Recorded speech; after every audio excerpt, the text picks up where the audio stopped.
Hello दोस्तों, मेरा नाम है प्राजिता। आपका ई विद्यार्थी में बहुत बहुत स्वागत है। भाई उम्मीद है सब अच्छा कर रहे हो, सब फिट फाट हो। भैया जैसे जानते ही हो, हम लोग पार्ट 7 को शुरू कर चुके थे। पार्ट 7 था आपका जनजातियां, खाना बदोश और एक जगह बसे हुए समुदाय। और ये आपके इतिहास की किताब से एक पार्ट है। इसका परिचय हमने दोस्तों ले लिया था। भाई आपने जाके नहीं देखा, जाके जल्दी से देख लो, ठीक है। तो भाई सबसे पहला विषय आपके सामने हाजिर है। वो क्या है, देखिए, बड़े शहरों से परे जनजातीय समाज। ठीक है, तो शहर वाले तो सब हैं, जानते ही हैं, सब शहर वाले हैं। मैं खुद शहर वाली हूँ। पता नहीं मेरे गांव है या नहीं है, क्योंकि मेरे माँ बाप ने कभी मुझे ऐसे बोला नहीं कि भाई गांव चलो। ऐसे होता नहीं, हम लोग छुट्टियों वुट्टियों में जाते हैं, तो गांव मेरा कभी रहा ही नहीं है। हाँ, लेकिन हम ये बोल सकते हैं कि हमारे जितने भी पूर्वज या वंशज चले आ रहे हैं वो बनारस के थे, वाराणसी के। ठीक है, तो हम हुए शहर के। हम आपको एक दो चीजें बता देते हैं, ठीक है, कि इस वक्त पे एक तो आपका है शहर और एक है गांव और कस्बे। ठीक है, ये आप हो मेरी तरह, आपके भी बहुत सारे गांव होंगे, मुझे पता है। बहुत सारे मेरे प्यारे प्यारे बच्चों के गांव भी है, वो लोग गांव में जाते हैं छुट्टियों में, है ना। और जिनकी हम अभी बात कर रहे हैं वो ये हैं, गांव और कस्बे वाले लोग। ठीक है, और थोड़ा सा और पीछे जाएंगे तो कुछ ऐसे लोगों की बात कर रहे हैं इस पार्ट के अंदर, जिनके बारे में अक्सर ही हमें सुनने मिलता है, जिनके बारे में बहुत कम किताबें लिखी जाती हैं, जिनके बारे में हमारी वर्ण प्रणाली में कहीं भी नाम और निशान तक नहीं है। वर्ण प्रणाली आप जानते हैं ना, ब्राह्मण, शूद्र, वैश्य। लेकिन आजकल के वक्त पे आप जानते ही हो, ओबीसी, एसटी, एससी, इधर इन्हें जगह दी जाती है। एसटी जानते हो क्या होता है? शेड्यूल ट्राइब, जानते हैं ना, शेड्यूल कास्ट, शेड्यूल टाइप। तो ट्राइब अब डाल दिया गया है, यानी कि आदिवासी और जनजातियों को भी एक मूल स्थान दिया गया है। ठीक है, कहीं भी देख लीजिए हमारे अब राजनीति में देख लीजिए, इनके नाम पे अब पार्टियां बनती है, बहुत चीजें हैं। ठीक है, तो पहले के वक्त पे इतना नहीं था, लेकिन हाँ, आपके वक्त पे बहुत सारी चीजें बदली हैं। तो विभिन्न प्रकार के समाज थे। उपमहाद्वीप में कई लोग ब्राह्मणों द्वारा निर्धारित नियमों और कर्म कांडों का पालन नहीं करते थे। आपको क्या लग रहा है कि हर जगह ये जो ब्राह्मणों द्वारा ये जो नियम कानून बनाए गए हैं कि भाई ब्राह्मण ऊपर, क्षत्रिय नीचे, फिर उससे नीचे वैश्य, शूद्र, ये बात मैं कह सकती हूँ 90% लोग मानते थे। लेकिन कुछ ऐसी जनजातियां थी जो शहर और गांव से काफी परे रहती थी, कुछ ऐसी स्थानों में रहती थी जहां पे जाना भी थोड़ा कठिन होता है। ऐसी जगहों पे रहने वाली ये जनजातियां निर्धारित रूप से जो भी नियम कानून ब्राह्मणों द्वारा बनाए गए उन पे ये विश्वास नहीं करती थी। अपनी संस्कृति इनके पास खुद थी, भाषा खुद की अपनी इस्तेमाल करते थे, हर तरीके का संसाधन सब कुछ खुद से ये लोग अपना प्रबंध कर लेते थे।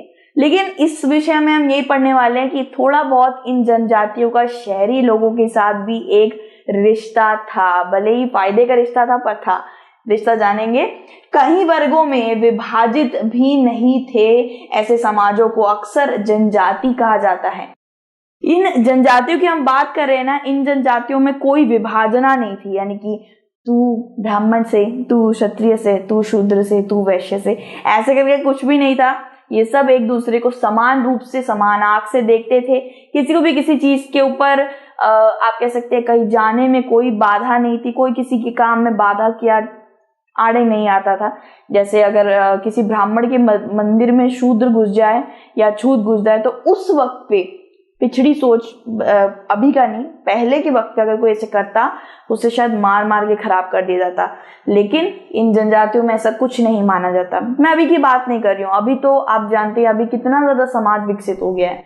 पहले के वक्त पे थोड़ा बहुत ये सब चलता था, या आप भी माने। उन्हीं बातों को हम लोग आज के वक्त पे किताबों में पढ़ रहे हैं कि हर एक समाज में थोड़ी बहुत गलतियां जरूर होती हैं। ठीक है, कभी कभी समाज भी बहक जाता है लोगों की बातों में, ताकतवर लोगों की बातों में समाज बहकता है। और पहले भी भारत एक बार बहका था, लेकिन अब कहीं से नामो निशान नहीं है। अब आप जानती हैं सबको एक हक दिया जाता है। भाई संविधान के आगे कुछ भी नहीं है ना। संविधान में जो जो हक है सबको मिलेगा, ऐसा लिखा है। ठीक है, तो हाँ, ये लोग वर्गों में नहीं बढ़ते थे, ना ही ये किसी तरीके का विभाजन करते थे खुद में। ये बस एक दूसरे से इनका संबंध रहता था, रिश्तेदारी रहती थी। अगर रिश्तेदारी रहेगी तो शादी भी करवा देते थे एक दूसरे में। जैसे कि ये जनजाति समझ लीजिए, ये टिन्नू जनजाति है, मैंने ऐसी नाम दे दिया, ये टिन्नू जनजाति है और ये मिन्नू जनजाति है, ठीक है।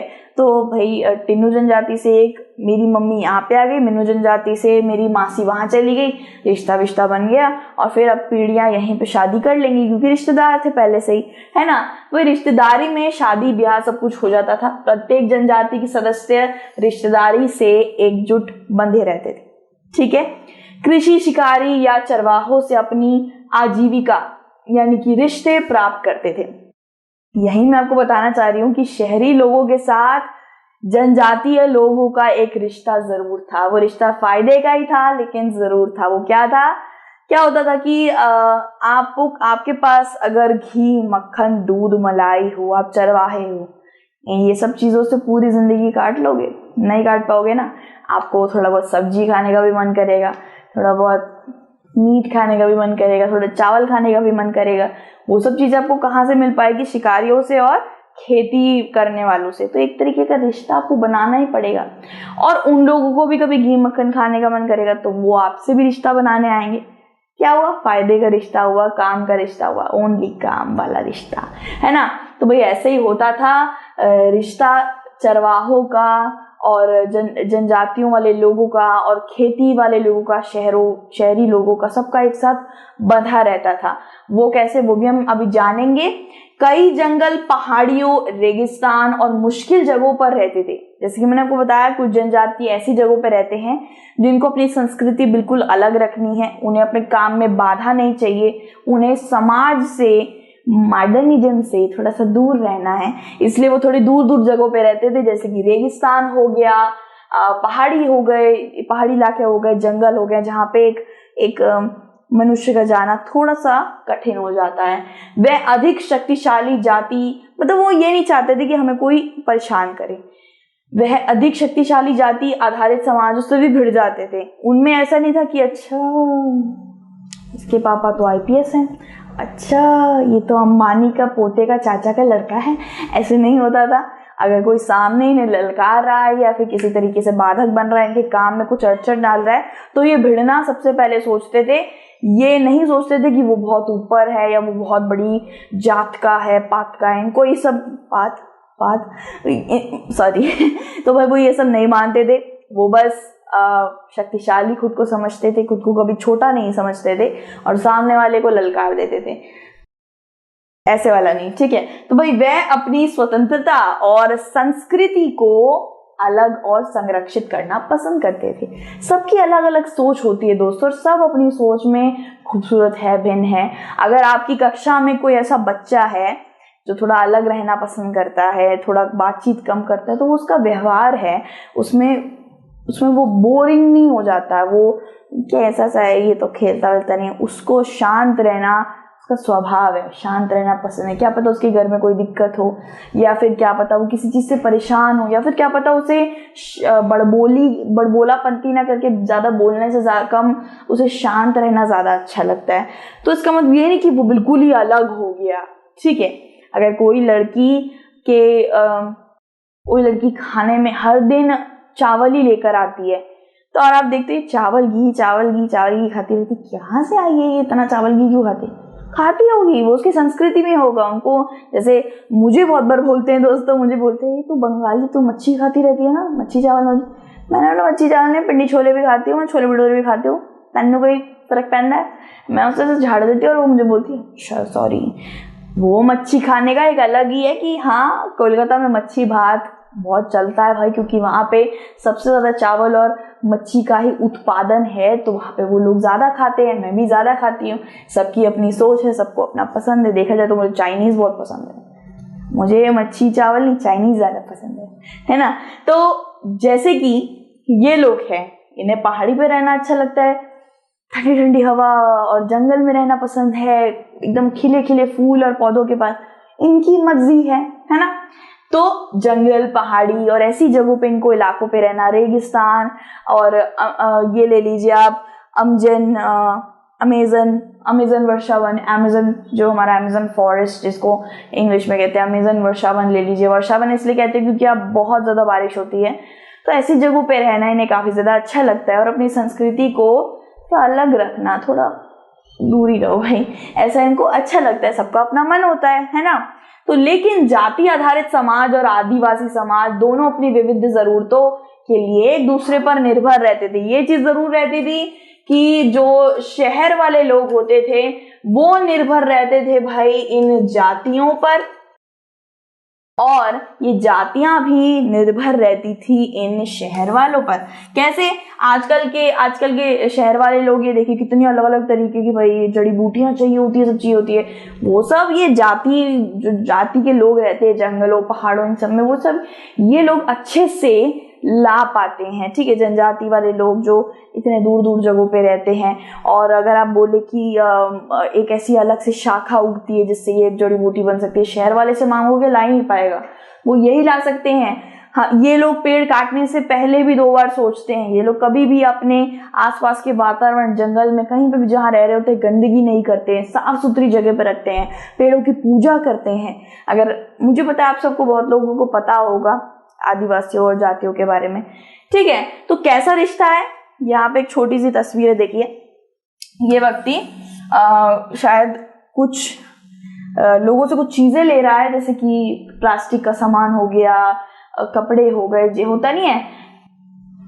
मुझे एक उदाहरण याद आया, आपके पास होता है क्या, अपनी मम्मी को देखा है, एक औरत आती है, एक औरत या मर्द आता है, उसे आप बहुत सारे कपड़े, टूटा फूटा मोबाइल सब कुछ दे दो, उसके बदले वो आपको बर्तन देगा। ऐसा मेरी मम्मी ने बहुत बार करा है, मेरे घर में अभी भी वो सामान है। मेरी मम्मी ने बहुत सारा बर्तन, कपड़े वपड़े सब दे दिए, और बदले में चकाचक बर्तन, एल्यूमिनियम के बर्तन मम्मी ने खरीद लिए। तो यही तो होता है भाई वस्तु विनिमय प्रणाली, यानी कि लेन देन का प्रणाली। अगर तेरे को घी चाहिए तो तू घी ले ले, मुझे वो मच्छी दे दे, मेरे को मच्छी खाने का मन है, तुझे घी खाने का मन है, तू घी ले ले। ये हो गया भाई वर्ण प्रणाली, वर्ण नहीं, वस्तु विनिमय प्रणाली। तो इसमें क्या होता है कि समझ लीजिए जो जनजातियां रह रही है, जंगलों में रह रही है, पहाड़ों में रह रही हैं, वो खेती नहीं कर सकती हैं, उस जगह पे बड़ी मुश्किल होती है, उनको खेती आती भी ना हो, तो वो खेतीहरों से बात कर सकती है, वहां से सब्जियां ले सकती है, और उनके पास क्या क्या होगा, उनके पास शिकार करा हुआ मीट होगा, या फिर उनके पास अलग अलग तरीके की फल होंगे, तो वो फल दे दे और खेती का सामान ले ले। तो ये चलता था, ये इस तरीके का रिश्ता चलता था शहरवासियों में और ये जनजातियों में। ठीक है, और शहरवासी और जनजातियों के बीच में ये रिश्ता हो जाता था, तो कभी कभार वो जनजाति शहर वालों का कामकाज भी अपना लिया करते थे। ठीक है, तो ऐसे ही करके भाई हमने ये विषय बाद में खत्म भी कर लिया। आपको पता चला? नहीं पता चला? ओके भाई, जनजातीय लोग कौन थे और भी गहराई में इसके बारे में हम जानेंगे दूसरे विषय में। अब इस विषय को खत्म करते हैं भाई, हमें थोड़ा पानी पीने दीजिए, गला मीठा, ओह माय गॉड, गला थोड़ा गीला करने दीजिए, और आपसे दूसरी वीडियो में मुलाकात करते हैं। Be happy, be positive, God bless you always, हमेशा खुश रहो। ठीक है, तो चलिए मिलते हैं भाई, दूसरे विषय में मिलते हैं। Take care and bye.